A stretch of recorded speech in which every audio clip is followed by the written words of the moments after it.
most profound things in helping and supporting people understand the vastness of what they don't know is your understanding and explanation of our nine-dimensional reality, because we operate in a very, especially in the West, very logical left brain way of understanding and reducing things down.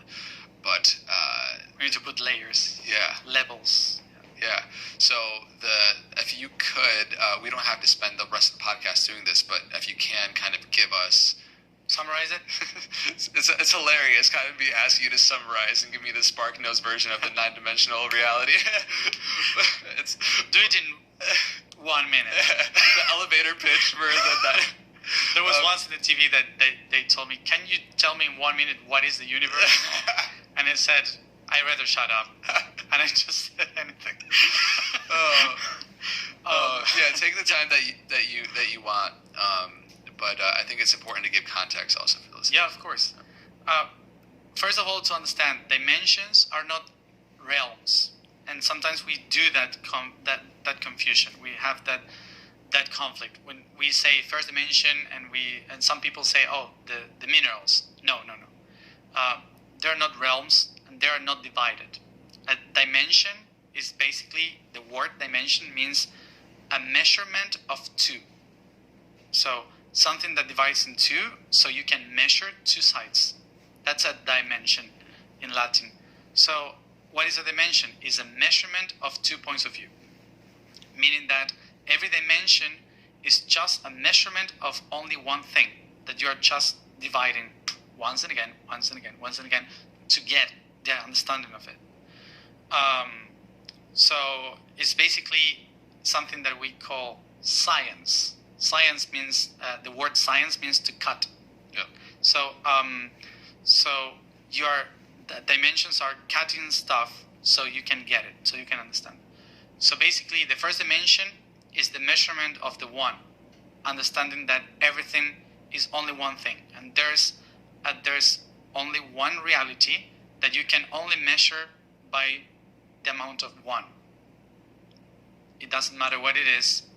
It doesn't have any perspective. It's just one. Unity. So that same thing also can be seen from two perspectives, which is positive and negative. This positive and negative creates the polarity that manifests two options of the unity, called time and space. So through time and space, the unity will be expressed. When time and space collapse to one another, they create the third one, which is the option of experiencing a third different point of that only unity.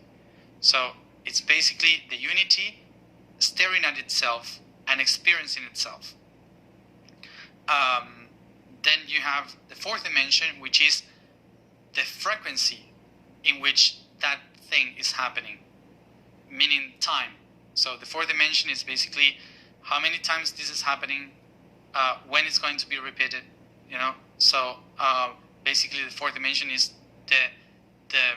the process of the experiencing. As the only one thing starts to spin, that spinning is the fourth dimension. Then the awareness of that spinning is the fifth dimension, where all the data that you are living is recorded. The sixth dimension is, now that I am aware of this, I can transform it into something different. So I can use the awareness of the fifth dimension, the spinning of the fourth dimension, the experience in the third dimension, and the polarity in the second dimension to transform the first dimension. So that's the sixth dimension. And once you get the transformation of that, you become enlightened, because you understand that you are God. You are transforming your own reality. That's the seventh dimension.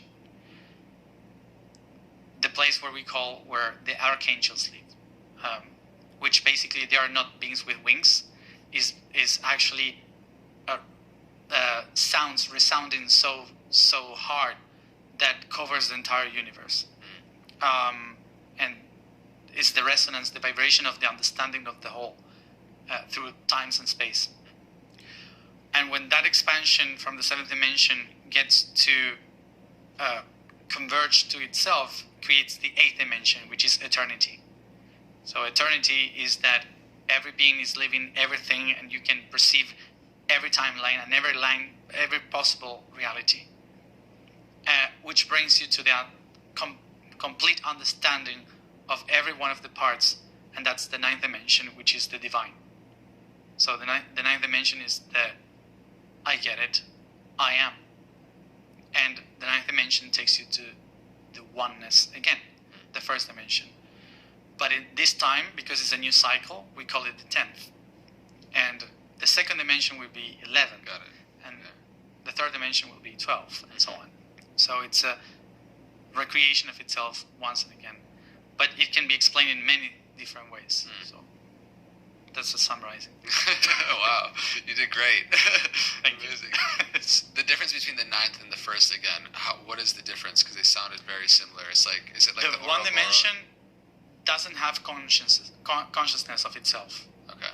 Simply is. In the ninth dimension, it has awareness. The ninth dimension is, oh, I am. I am that I am. Exactly. Okay. Yeah. Got it. Oh, so it's a lot. It's difficult to get there. Yeah. Yeah. The thing is that also, to understand this, is not that you have to go from one dimension to another to reach the ninth. The only way you can reach the ninth is through the sixth and the third. So the ninth dimension can be only comprehended by the ability to transform sixth dimension, the third dimension, which is the matter. So you can only reach God from the third dimension. There's no way to reach God from the second or the fourth or the eighth. The only way to reach it is by living in the third dimension. And that's why all the beings needs to create an experience in order to assimilate all the other dimensions, and when they reach to transform from the sixth dimension, the third dimension, you become God. You become the creator. That's why it's not like you are in the third dimension and you have to go to the fourth dimension. I've heard many people saying we are going to the fifth dimension. No, we are not going, because it's a dimension, it's not a place. So you never go to the fifth dimension. You understand the fifth dimension from the third dimension. You just simply change your perspective of who you are. That's how you change dimensions. So it's not that you leave the third to go to the fifth. Are they like spheres encompassing one another? It's the same thing. It's just like if you have one only thing and you're doing this. Yeah. It's that. It's not different layers. You can try to understand it as layers. Your mind will try to put it in a way that you can understand it. Right. Like layers of the earth. Not exactly. It's like all at once. Yeah. Yeah. What are I've heard you speak to the 4 stages of the processes of the realization. Mm-hmm. Can you explain that and how that pertains to the understanding of the dimension? That's the fourth dimension, which is the process of the whole thing. Every being in existence needs to go through these 4 stages, which is expression, experimentation, integration, and transcendence. And it doesn't have to be very philosophical. An expression is just a spark. Experimentation is the fire and the burning. Integration is ashes and, again, a spark. And transcendence is the heat. So that's a way of transcend. It's like before you burned, but now you are giving heat to someone or enlightening someone that needed the fire. So transcend is go beyond your shape or what you can do and become a part of someone else.